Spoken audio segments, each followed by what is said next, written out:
Greetings RC friends, welcome to Props and Wheels. We are on our 13th day of 14-day RC helicopter review challenge. Well, that introduction happened actually over 7 months ago, back in July 2021. Today is February 27, 2022. Well, if you are saying you didn't change a bit in the last 7 months, thank you. But for the sake of continuity, I am also wearing the same shirt, so that's helping probably. That intro was for the 13th day of our 14-day helicopter challenge, during which we reviewed, I think, 14 or 15 helicopters in a very short amount of time.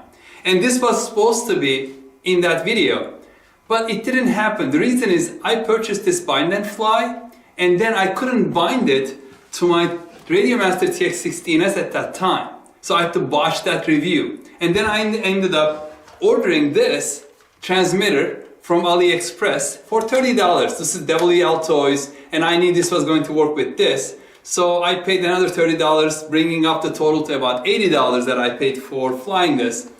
Only to learn recently that I should have updated the firmware on my TX16S because that was what was missing. Well, that's a topic of another video or two videos, the binding this and flying it with the TX16S as well as my Jumper T Lite. Those will be coming. But today I'm going to concentrate on flying this helicopter with this radio, WLtoys radio that I got from AliExpress. Let's go back to that original video and see what happened. I don't know about you, but I have been gaining quite a bit of experience and insights in small entry-level RC helicopters, electric RC helicopters, and I love it. I wanted to do this for a very long time. I have been mostly concentrating on RC airplanes. Now it's my chance to learn to fly RC helicopters better and become a better pilot. Continuing with yesterday's theme, I have a larger helicopter today. This one is from WLtoys. The model is V912 and it is called Hover on it. And this is one of the older models of WLtoys. It has a flybar. It's not flybarless. It is still gyro stabilized and its length is 52 centimeters. That's over 20 inches. So this is kind of like between the mini and medium size RC helicopters. And I'm really excited about this because although this is not my largest helicopter to date, probably this is going to be the largest RC helicopter that I'll be flying successfully. I had bigger helicopters, they are still in their boxes. I wasn't able to, take off or stay hovering more than a couple seconds. I'm going to get to them hopefully after practicing with these ones. This is the BNF or bind and fly version. So this doesn't come with the transmitter, but it comes with everything else. So this is kind of like hobby grade because now I'm going to bind it to one of my OpenTX transmitters. Most probably I'll be first binding it to my Radiomaster TX16S. I got this a couple months ago from Banggood for $47.24. It was on sale. Shipping was free. I purchased shipping insurance 94 cents. The total was $48.18. I think it's a great price. I mean, one of the reasons it's inexpensive is one, it doesn't come with the transmitter. Two, this has a brush motor. Now you can buy the brushless version of this one as well. It's more expensive, of course. With no further ado, let's open it up and see what is inside.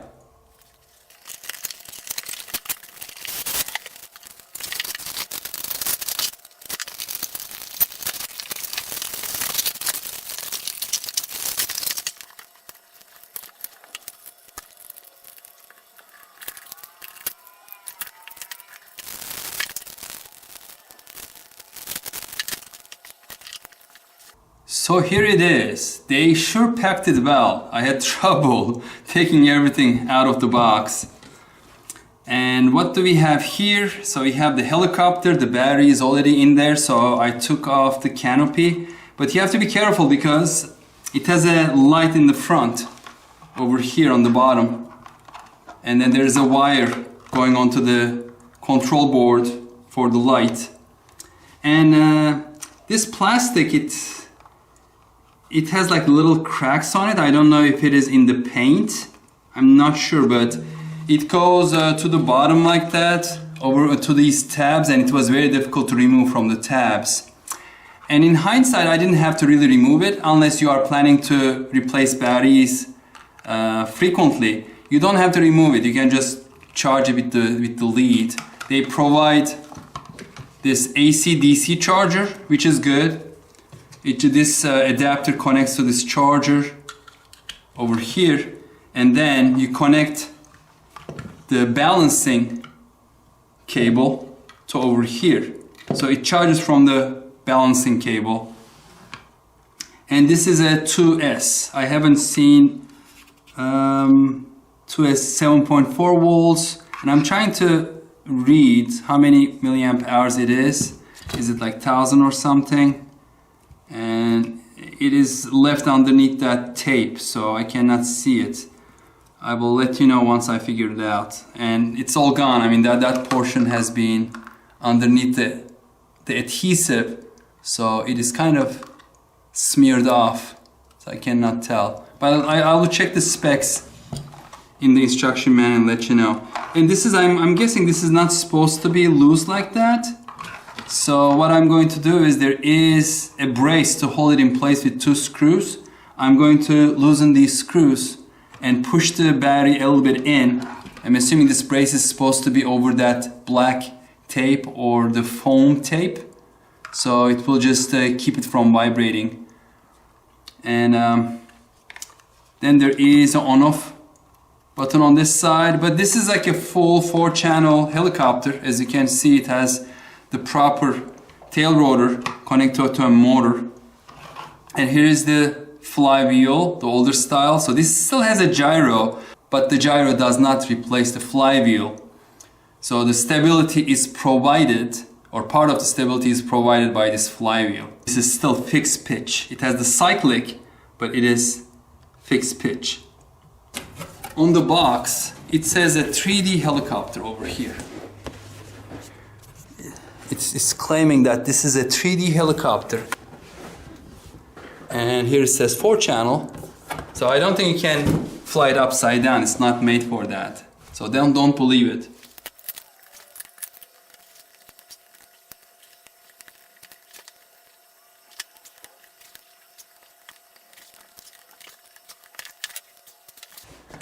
And of course they sent me the European version. I just realized I was trying to connect the charger and they sent me the European version. Great job, Banggood. Thank you. I'll add it to my collection of European chargers. Okay, I need to find another charger, and I have plenty. I secured the battery as it needs to be. So now that plastic brace is running over that black area, black tape surround the battery, and it's nice and tight. Nothing is pinched. So this is good to go. Here's another charger that I have, and it can charge 2-cell batteries as well. And this light is supposed to turn red. It turned red, so it's charging. Here in very small print, the battery, the LiPo battery, is listed as 7.4 volts and 850 milliamp hours. It looks like there are some accessories available for this helicopter, such as missile, video camera, sprayer, and hoist.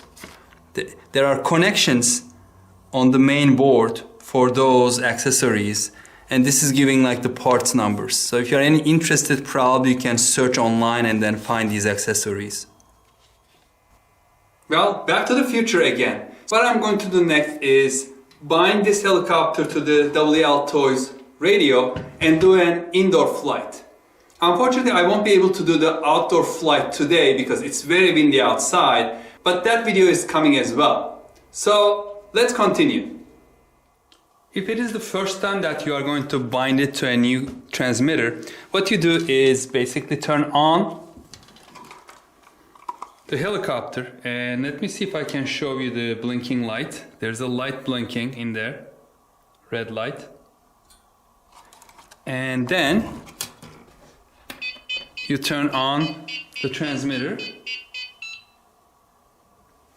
and that red light is now solid.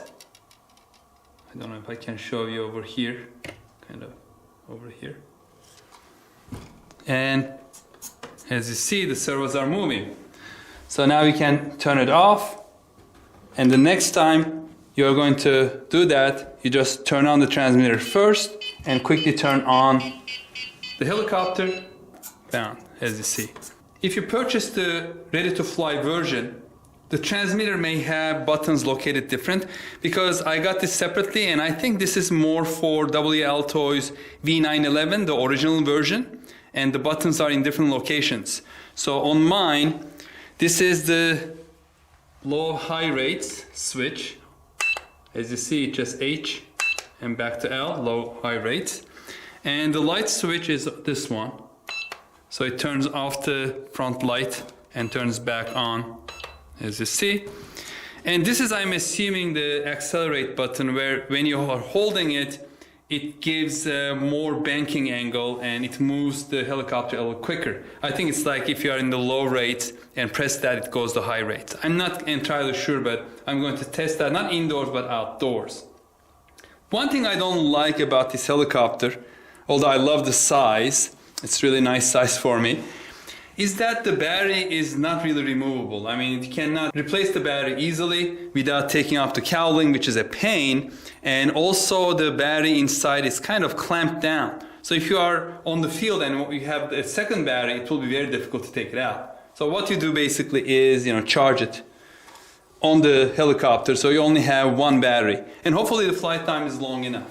I think they should have made the battery easy replaceable like the other ones, like sliding in from the bottom to back. Okay, now it's time to fly it indoors.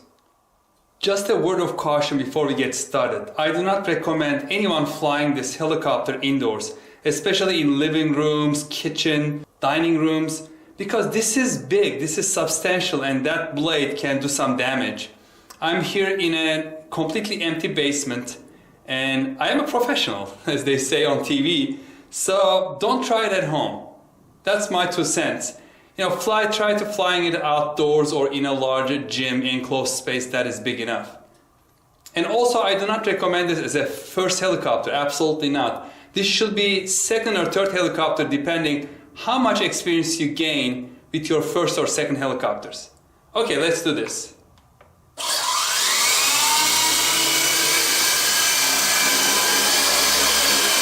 As you see, it is kind of moving slowly compared to those little helicopters, but once it has its momentum, it will keep coming. So make sure that you are holding it some distance away from you. And it makes a lot of air currents and noise. Since I rebounded to the transmitter, the trim that I have done last time kind of got lost, so I need to give a little bit of right rudder trim.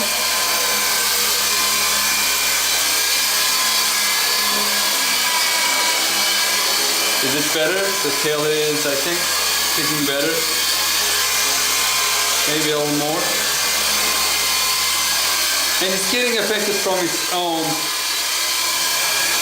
air currents in this enclosed space. So, and right now it is in the low rate, and you can see. I'm not going to test it out, but I'm doing like full deflections right to left, and I'm going to take it to high. If you look, it is showing 8, and then it banks more and then moves a little faster, as you can see. This is much more suited for an outdoor flight. And because of it creates its own air current, if I want to do a pirouette, probably it's going to go around a little bit, so it just makes me a little nervous. So let's do a quick one. Okay, here we go. And it turns very quick. The yaw rate is crazy for something this big. I mean, okay, that didn't go that well. So that was the durability test. That was all planned. I'm just joking. And hopefully nothing is broken. And yeah, so it creates its own air currents, and you have to be outdoors, ideally. So it's flying again, so the durability test is passed, and I have done it before, so this is not the first time I'm crashing to the wall. Let's bring it a little closer carefully. I'm going to put it back to low rate. Now it's... Yeah, I still need a little bit of a trim. It's better now. The yaw trim, the rudder trim. Yeah, I think now it's holding its tail pretty good.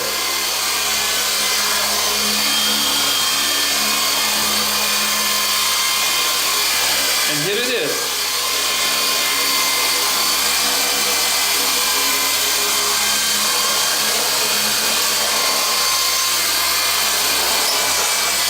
Okay, I'm going to land it now. And give a quick verdict before we do the outdoor flight on the next episode, but this is scary. So as I mentioned in my previous videos, if you watch them, I consider myself an advanced beginner, experienced beginner, whatever you want to call it. I'm not even at the intermediate level with RC helicopters. I'm good with planes, airplanes, but with the helicopters I'm still learning, and I'm using these as stepping stones to get to 3D. You know, my goal this year is being able to flip small, not big ones, but small helicopters without crashing them. So, although this is not 3D helicopter, it just gives me good experience, hopefully outdoors when it's a little windy and I cannot fly the small helicopters. This will give me some experience with having control over the orientation and not getting disoriented. So for that purpose, it is a great deal, buy and fly. I wish I didn't buy this because I updated the firmware on my TX16s and now it's working. And that video is coming as well. But that's okay, I can use this radio for other things as well. So far great, I like it, and it is big, substantial. It is a little bit of older technology, it is not fly-barless. So if you give an input, it's kind of like slow to take that input. But once it keeps going, it's going to keep going. So be careful with that. There's a lot of inertia, rotating inertia, which reminds me, let's turn it off. Makes me nervous so close to my legs. I'm happy with my purchase, and I'll have better opinions once I have a chance to fly it outdoors. So stay tuned for that video, stay safe and healthy. Hope to see you then. Take care, bye bye.